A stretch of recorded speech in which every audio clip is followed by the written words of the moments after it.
Hello, everyone. Thank you very much for joining us.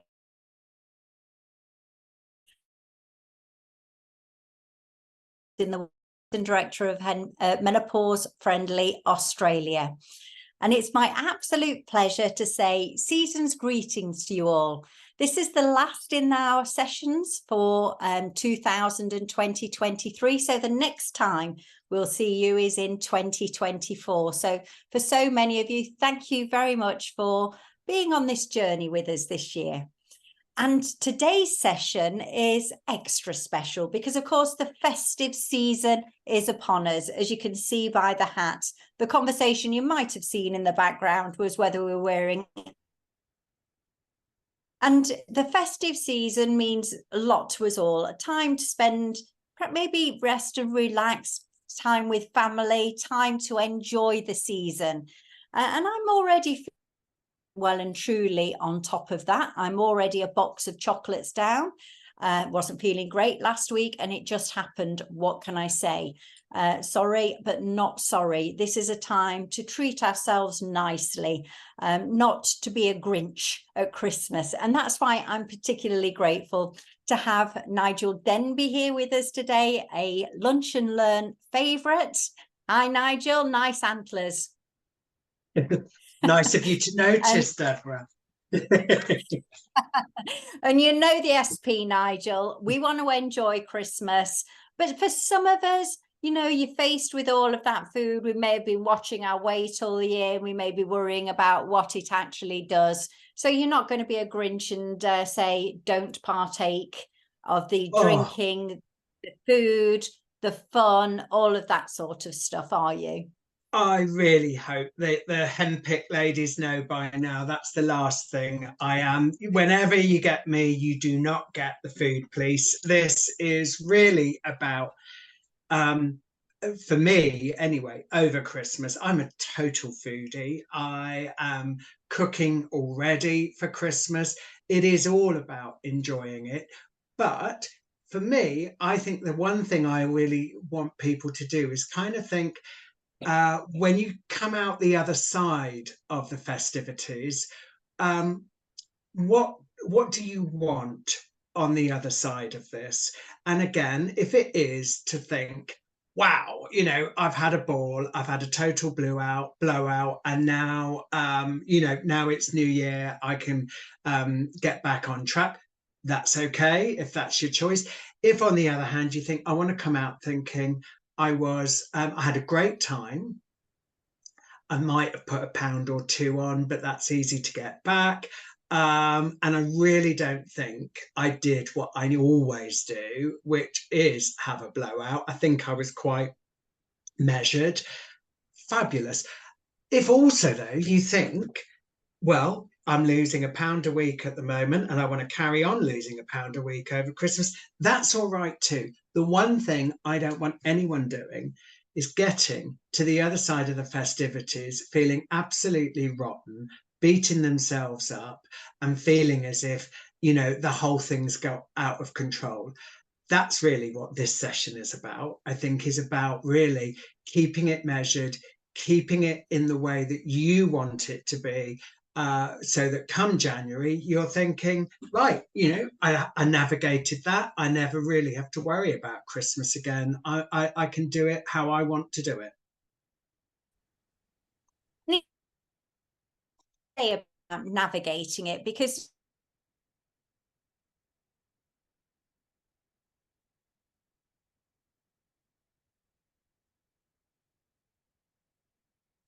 I'm not actually hearing you, Deborah. I think you might have frozen.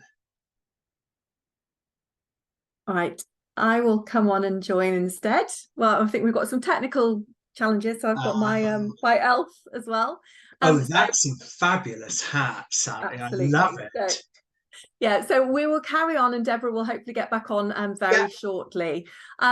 So Nigel, I think what you were saying there absolutely about navigating and making this right for an individual is really important, because we're not all the same. We've all got different feelings around how we want to approach this season.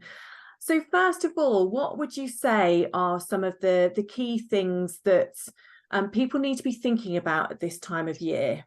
Sure. Well, I think first of all, main thing for me is a bit about planning as much as anything else. If you're going to be doing the entertaining and you've got a house full a lot of the time, yeah, my goodness, it's list city, isn't it? You've really got to be thinking about menus, how many people you're catering for, and then really you ought to be able, when you're doing that, then to start thinking about how many family packs of crisps does that probably mean you need? You know, so that if you're thinking, right, I've got a house full of 10 over about 3 days, you can start to think, well, 10 of us, I'll probably use about 3 bags a day. Therefore, I want 9 bags instead of grabbing 20 and then having a cupboard left with 10 after the whole festivities are over, because that's when the danger bit comes in, hoovering all those leftovers up. So that's one thing, is really planning, thinking it through. Funnily enough, we're running a back to basics course at the moment, our weight management course, and we're on planned indulgence tonight, and that's a really useful term to think about. So you are going to indulge over these festivities. Think about the bits that are really important to making your Christmas. Things like, you know, if it is Christmas pudding and mince pies are your thing, there's no point saying you're not going to eat any of those this year.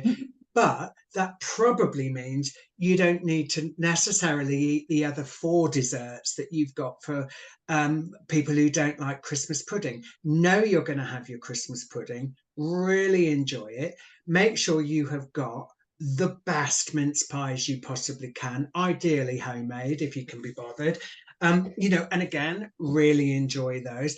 And know then that when you are thinking, no thanks, the 15th time you've been offered the quality street as they go round, you're doing that because you are really looking forward to your Christmas pudding and your mince pies, and you are damn well going to enjoy those without any guilt. The other thing, so essentially not just making the whole thing an indulgence, actually deciding what your key things are. The other thing that I think is also forgotten about, we put so much attention on the big meals, don't we? The idea of, you know, either Christmas Day or whatever the festival is. Well, actually also think about the broader day. So it is still important, have a breakfast, have something lunchtime if you tend to eat in the evening, because when you come to sit down to a big festival, a big celebration dinner, you can absolutely still follow the principles that I always talk about for balancing your plate. So for instance, you know, when you look at your plate, you want to imagine that divided into 4 quarters. Now think about the traditional turkey dinner, 1/4 protein. So that's a bit of turkey, a little bit of pig in blanket, a little bit of stuffing, 1/4 carbs, roast potatoes and parsnips, half of that plate sprouts, carrots, red cabbage, half that plate fruit, veg or salad. You can do that with any meal, and that will always balance those food groups. And generally speaking, at Christmas time, there is lots and lots of food in the middle of the table that it's self-serve. You're not putting all the food on the plate. So it's very easy to do that food group balance and also look at the plate and imagine your first helping is going to fit into your cupped hands. That's about the amount that we need to reach satiety. Notice we are not saying don't eat this, don't eat that. This is just guidance to help you keep a bit of balance, feel like you've got some control. The other thing to work on over that celebration meal is you've got people around you that you love. So talk. Don't just eat and, you know, and have it all gone in a minute or two. Slow down and really engage in conversation through the meal. There's a reason for that. Satiety, the feeling of having had enough, being satisfied, is a delayed reaction. Human beings are pre-programmed to gorge. We eat really quickly. So what I would suggest is really enjoy the conversation, slow down, and you'll be amazed that if you eat a bit more slowly, that much will very easily have satisfied you. You might choose to go back and have a little more, but you judge it on, am I still hungry? Yeah. Again, what I don't want people to do, though, is have any guilt about food over this period. Like we've said, if your thought is, I never eat any of this stuff throughout the year, so I'm going to have it all, I'm just going to have a couple of days off and then worry about it later. Great. 2 days out of 365 days is not going to ruin everything. Absolutely. I think people are really liking the planned indulgence. I think it's a really nice turn of phrase, because it's giving yourself that permission that it's okay. It is. Yeah. And I think I loved as well the overbuying thing. So when we have people at our house, I'm always wanting to make sure everyone's got plenty to eat. And it is a really common, because you want to make sure everyone's got everything, that you do overbuy. Oh, do you know, yesterday I bombed up to Sainsbury's to get a couple of bits yesterday, and you would have thought it was Christmas Eve. And it was ridiculous, and the trolleys just overspilling. And it was so clear that people were in there unprepared, panicking, just loading stuff in. Disaster area. So, you know, really try and think it through, have a plan. Yeah, fantastic. And just next bit then, in terms of, obviously we talked a bit about ideas around tips for food and for eating. What about when it comes to drinking? Any top tips on how we manage and again navigate that through? Well, it's funny, I've been doing some research for this for a session I'm running this evening. And actually, I stopped drinking alcohol about 12 years ago, but I don't like to feel left out. So I've really been enjoying the last few years how much better a lot of the non-alcoholic alternatives have been. I'm not a big fan of kind of non-alcoholic cocktails and things like that. They get awfully sweet. But I've looked at a couple of things. I've kind of got the best that I've found of a variety, and I thought we could run through them if you like. So I've kind of been doing consumer tasting for you. It's been agony, I tell you. Absolutely, no, we appreciate it. Thank you. I am a martyr to the cause. Well, if you're going to have a little bit of a cocktail to start with, I have to say the spirits that have really got to be the best are the gins. The Tanqueray gin is absolutely delicious. You would really struggle to know. In fact, several of my friends now really look to have this instead of regular gin now, and they are gin drinkers. So if you're looking for a really nice alternative, that is a super one. It's often on offer, so although it's one of the more expensive gins, if it's boozy gin, this is not, you can pick this up for about £18. This one is also a variety that they've brought out now, which is just gorgeous over ice, just on its own, maybe with a bit of tonic if you wanted it, but just neat with a little bit of ice. Lovely sipping drink, feels very grown up, feels like it's got booze. You almost get that little burn to it. Absolutely delicious. That's on offer at the moment as well. Another one I only recently tried in the summer was a martini, and that's alcohol free, and again neat with some ice, delicious, or with a little bit of soda or tonic, really good. These are all cheap as well. When it comes to wine, I find most of the white wines quite sweet, but if you like a red, this is Wolf Blass Zero. I only ever find this in Sainsbury's. Not expect £5.50 normally. It's on offer at the moment, £4 a bottle. And actually, again, most of my friends and that are regular wine drinkers taste that and say they also think that's surprisingly good. Wines have been dreadful for a while. Someone was asking about the martini. Is it sweet? Not really. My preference for it is neat with a little bit of ice. If I'm going for something fizzy, keep going back to this one, the Prosecco. I have tried all the others and I still think this is probably the nicest. It's dry, again, feels really grown up. And again, £3.50 a bottle. You're a cheap date on this. And then last ones, if you like a beer, that's Lidl's own alcohol-free beer, and I think that's the best lager I have found. I love that. And my current favourite at the moment is an IPA called Free State. Absolutely gorgeous, really, really lovely.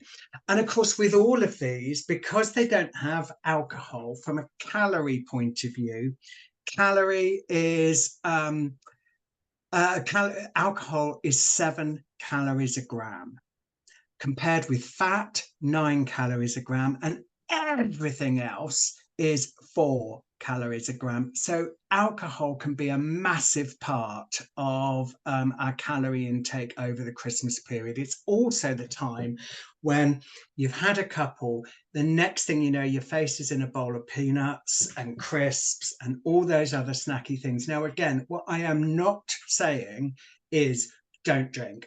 I don't drink at all. That's not what I'm suggesting you do. But if you know that it can all go a little bit what's it's up once you've had a few, then you might decide planned indulgence. When are the occasions when you want to drink?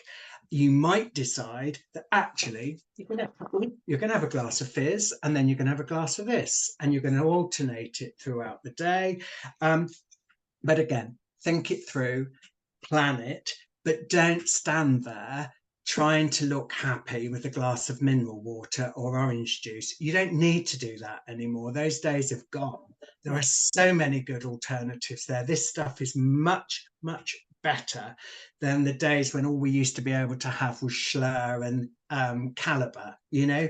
So really experiment with some of those, get some of those, and you'll be amazed also if you pop them out, how many other people will also think, oh yeah, I'll have one of those. I like those. Prosecco, anyone was asking about, you can get it in Co-op, Sainsbury's, Tesco's. So most of the big, you can't get it in Waitrose, I don't think.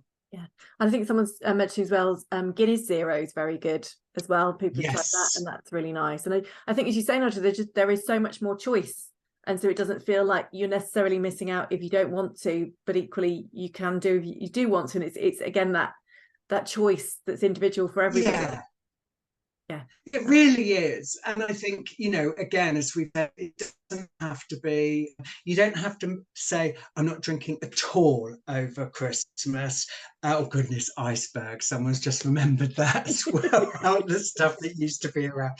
Yeah, it's not thinking, you know, I don't like rigid rules. That to me, because then you're black, white, good, bad. So I wouldn't say don't say you're not going to drink, or you're not going to eat crisps, or you're not going to eat chocolate.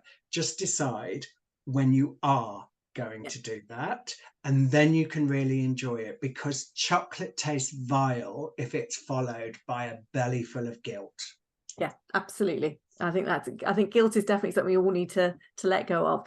And just the other thing around, obviously, as thinking about how we're looking after ourselves over the festive period, top tips on getting active this time of year. Well, again, for most of us, a lot of us, there are you know, we're going to have a change of routine. So that might mean that you've got an opportunity to get out and do a bit more walking. And, you know, traditionally, as it seems in the last few years, we don't get a white Christmas, we get a grey one, don't we? It's not, you know, it's not filthy wet, but you can get out and you can enjoy some fresh air. So maybe again in your plan, factor that perhaps you take all the kids or the dogs, or if you're really lucky, you go on your own and just get out and get some time to yourself. The other sorts of things that you can do, and this is what I tend to do. I've got a couple of little kettlebells. I keep them in the bathroom.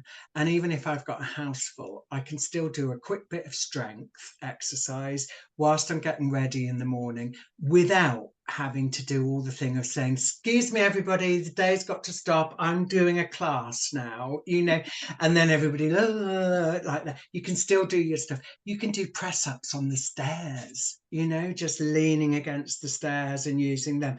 So I think, again, decide what you're going to do. No, you're probably not going to do your normal routine, but that you can slot in some bits that are just going to work around the routine that you've got.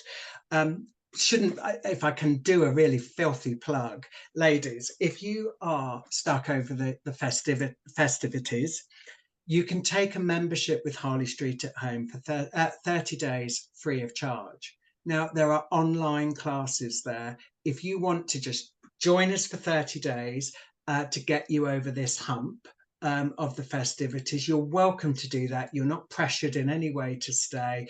And we would love to see some handpicked ladies there. And you can join live strength, yoga, meditation classes, all of those things for free. And then you can go off afterwards if you like, or if you love us and you want to stay, you can stay. Yeah, fantastic. Yeah, Deborah's just popped a link in the chat as well. Thank you, Deborah. And we've got a few questions that have come in. Do you have any suggestions on how to not make the food treats a habit? Because I think, again, this, you know, you get into being used to eating, you know, those sweet treats in the evening or sitting in front of the TV or all of those things that we might tend to do over Christmas or over the festive season. And then it's, how do you stop those becoming the norm? Well, again, what I would be tempted to do is decide between breakfast and lunch and dinner, or in the supper, you are going to have a snack. Now, I would advocate that any time of the year. Now, that over this period could be something nice and indulgent, if you like, but that is when you have it. You put it on a plate, you sit down and you eat it properly. Maybe do make a thing. What you're not going to try and do this Christmas is eat standing up in the kitchen. Something like that, anything you want to do, then you can absolutely legitimize it if it's on a plate and you are sat down. That would be one thing I would do.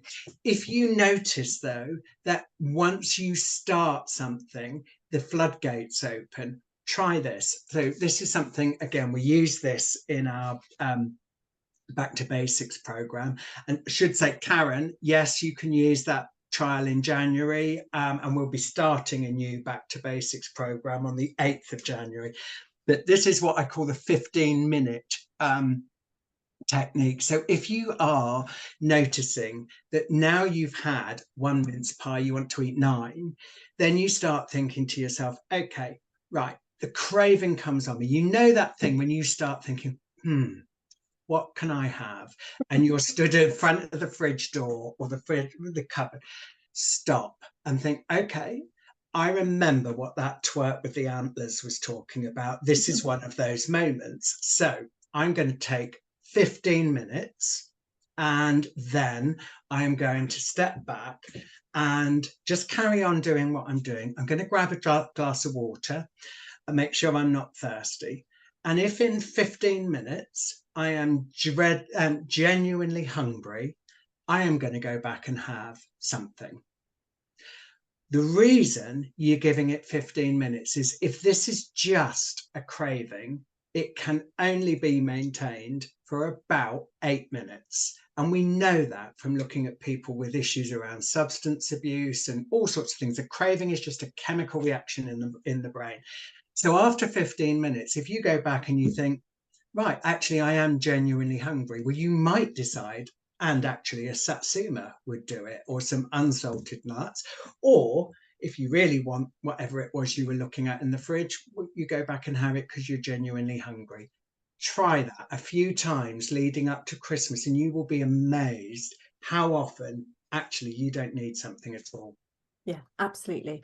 And so we've got a few questions, because obviously we know this time of year can be challenging. So we've got a few questions that have come through around that. So one in particular that's they're kind of really struggling to be motivated to apply some of the advice around nutrition and eating and drinking and being healthy, when they're also struggling with kind of chronic depression, really struggling with mood and anxiety issues. What kind of advice would you give people when they start to think about their food and their drink when they're dealing with those kind of things? First of all, my heart breaks for you. I've been there, and it's horrid. Do you know what I would honestly say is you got to get that depression under control, and you can, and there is a lot of help and a lot of support with your GP, with talking therapies to really start to manage that. Please do try and focus on that first. You can sort your lifestyle out, you can sort your diet, you can sort your exercise, you can sort your self-care out, but you've actually got to feel pretty good about yourself to be able to do that. And we've got to prioritize this. This is one of the beauties, if you like, of menopause. It is a moment to stop and look at your whole life and think about where you want things to improve. And if that's an issue that's stopping you, I would really say focus on that. Yeah. Because as that starts to feel better, my goodness, you're going to have more inspiration to take control of those other areas as well. But don't just try and get better. You won't get better with chronic depression on your own. You've got to get some support.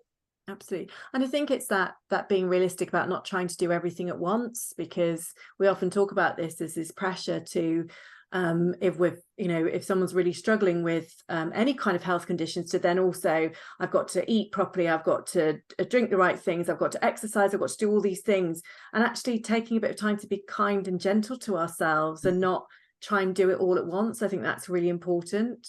Sally, I'm with you 100%. Menopause itself, I'm always saying to people, look, if you are on your knees with symptoms, you've got to get those right before you start doing anything else, because this is really about, I think, looking at yourself holistically. And I know we talk about that, holistically, it's a very big buzzword, but you are a complete person. You are more than your emotions, more than your physical ability, more than your diet, more than your menopause.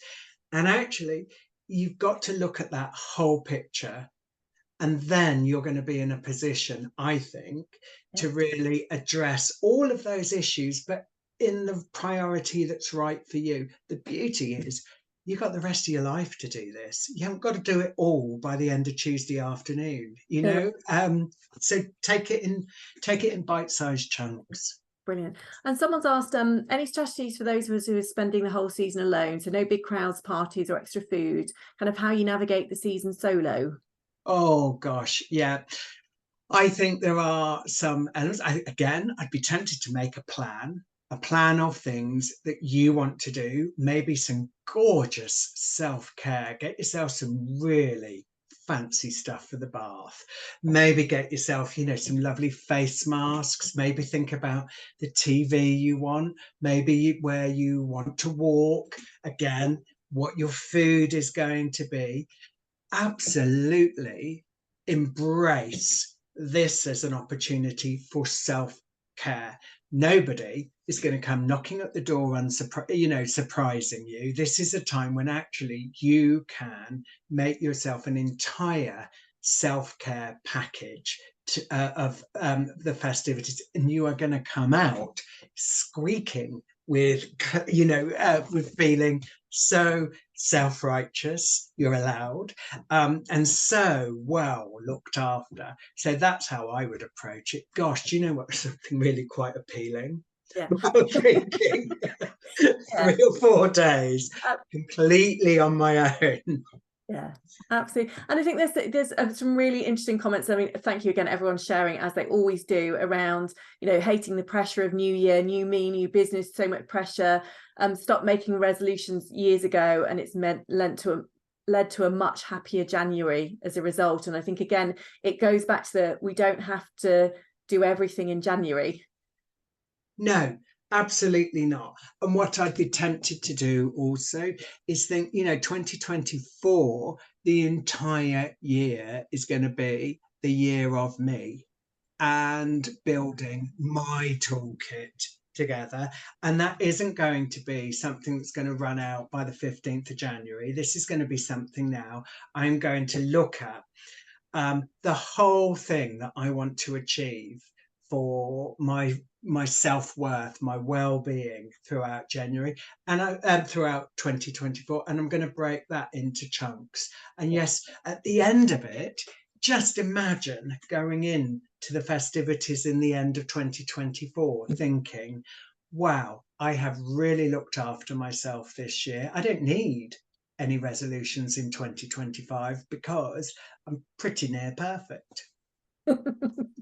Now that's an impressive note to leave on, isn't it, Nigel? Thank you very much for not taking the fun out of Christmas and for all those amazing tips. Saw quite a few people saying, can we have a list of those alcohols alternatives? So we'll put that together and send it out with the newsletter. So ideally, hopefully before everybody goes shopping. And thank you very much, Sally Leach. That was a wonderful session. And of course, I'm sure you'll join me in wishing everyone a wonderful season. Enjoy yourself, and we'll see you in 2024. Happy Christmas, everyone. Thank you.